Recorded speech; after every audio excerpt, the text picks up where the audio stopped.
Hello guys, ඉතින් ඔන්න බලන්නකෝ අවුරුදු මාසෙ යන්න තියෙන නෑදෑ කමන්ට් එක යන්න උනේ වෙසක් මාසෙ. ඉතින් ඉස්සෙල්ලාම යන්න තෝරගත්තේ මම යන්න ආසම තැන. ඒ කියන්නේ මගේ චූටි මාමලා ගෙදර. ඒ කියන්නේ අපේ අම්මගේ බාලම මල්ලිලා ගෙදර තමයි ඉස්සෙල්ලාම ඔන්න අද ගියේ. ඉතින් ඔන්න ඉස්සෙල්ලාම අපි පුස්සෙන් වරකපලට බස් එකේ ඇවිල්ලා ඊට පස්සේ අපේ අම්මලා ගමේ බස් එකට නැගලා ඊට පස්සේ අපේ මදිනිය හන්දියෙන් බැහැලා පයින් යන්න ඕන ඉතින් කිලෝමීටරයක් දෙකක්. ඒ නිසා ඉතින් ඔන්න පයින් යන චුට්ටක් කම්මැලිකම හින්දා ත්‍රිවිල්ලයක් කතා කරගෙන ඔන්න මහ චූටි මාමලා ගෙදරට යන පාර අයිනෙන් ඔන්න නතර කරගෙන චූටි කන්දක් තියෙනවා. ඉතින් කන්දත් නැගලා කොහොම හරි ඉතින් ඔන්න ගෙදරට ආවා. ඉතින් ওই චූටි කාර් එකක් පැද ඉන්නේ මගේ සංකොටේ. සංකොටේ කියන්නේ අපේ චූටි මාමගේ පුතා. UN.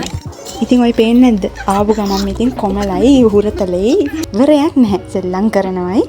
මට වයස අවුරුදු 3යි තාම. ඉතින් තාම මොන්ඩිසෝරි යන්නේ ගෙදරටලා ඉතින් සෙල්ලම් කර ඉන්නවා. මමත් ඉතින් ලොකු වුණාට පොඩි එකා වගේනේ ඉතින් තාම.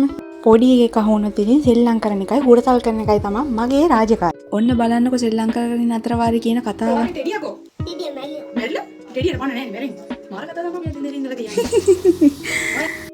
පේනවනේ ඉතින් හුරතල් වගේම ටිකක් දාංගලේ තියෙනවා. ඒ අස්සෙන් අපේ කිරි අම්මයි වෙන පොඩි කොමඩි ස්ටෝරි එකකුත් කී හිටියා. ගණන් ගන්න එපා මගේ ඉන්නවා වැඩිය.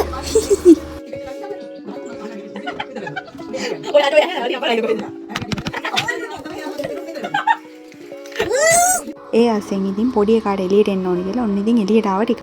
අනෝ මාචි කියන අපේ චූටි නැන්දගේ අම්මා අපිට තේත් හදලා දුන්නා. ඒ අතරේ මේ රෝස පාට බ්ලවුස් එකක් අඳන් ඉන්නේ කවුද දන්නවද? ඒ තමයි අපේ අම්මගේ අම්මා. ඒ කියන්නේ අපේ කිරි අම්මා. ඔන්න බලන්නකො ඉතින් UN බබාට චුට්ටක් විතර සැර කරාට පස්සේ UN බබා මට කියන කතාව. එපා කියන දේ එපා. ඈ? මොකද්ද? නේ ආස්කෝල බෙදලා මාවද යවන්නේ? ආස්කෝලේ අම්මට. බලන්නකො අපේ කිරි අම්මයි අනෝමාචි දෙන්නම එකතු වෙලා ඉතින් අපිට ඔන්න දවල්ට කෑම හදලා දුන්නා. කෑම ටික නම් මාරම රසට තිබ්බා. ඉතින් ඔන්න ඒ අතර වගේ චූටි වැස්සකුත් ඔන්න වැස්සා.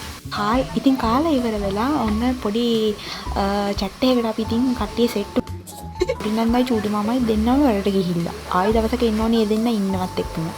අපි ඉතින් හදිස්සියෙම නේ මේ ඉන්නේ අපේ අනෝමාචි. ඒ කියන්නේ අපේ චූටි නන්දගේ අම්මා. ඉතින් thank you so much අපි වෙනුවෙන් සෑහෙන මහන්සි වෙලා තිබුණා. ඉතින් ඔන්න අවසානයේදී අපි එන්නකොට බලන්නකො මේ පොඩි එකේන තරහ ගිහිල්ලා. සාමාන්‍යයෙන් ඉතින් අපි මෙහි ආවහම දවස් දෙක තුනක් විතර ඉන්නවා. බට් වැඩි කියන්නේ ඉතින් අපි චුට්ටක් මේ දවස්වල බිසි සෑහෙන්න. ඉතින් ඔහොමම ගියා අපේ ලොකු මාමලා ගෙදර කියන්නේ අපේ අම්මගේ ලොකු මල්ලිලා ගෙදර. ලොකු නන්දයි ලොකු මාමයි දෙන්නම වලට ගිහිල්ලා පොඩි අය පන්ති ගිහිල්ලා ඒ නිසා ඉතින් 100 විතරයි ගෙදර හිටියේ. බදමින් පවතින්නේ අපේ ගෙදර. ඒ පිළිබඳව වෙනම vlog එකකින් මම ඔයාලට කියන්නම්. ඉතින් අදට ඔච්චරයි. ඉතින් ඔන්න හවස 3ට 4ට විතර අපි ගෙදර එන්න පිටත් වුණා. ඉතින් thank you so much අපේ වීඩියෝ එක බලුවට. ඉතින් තව vlog එකකින් අපි හම්බෙමු. bye.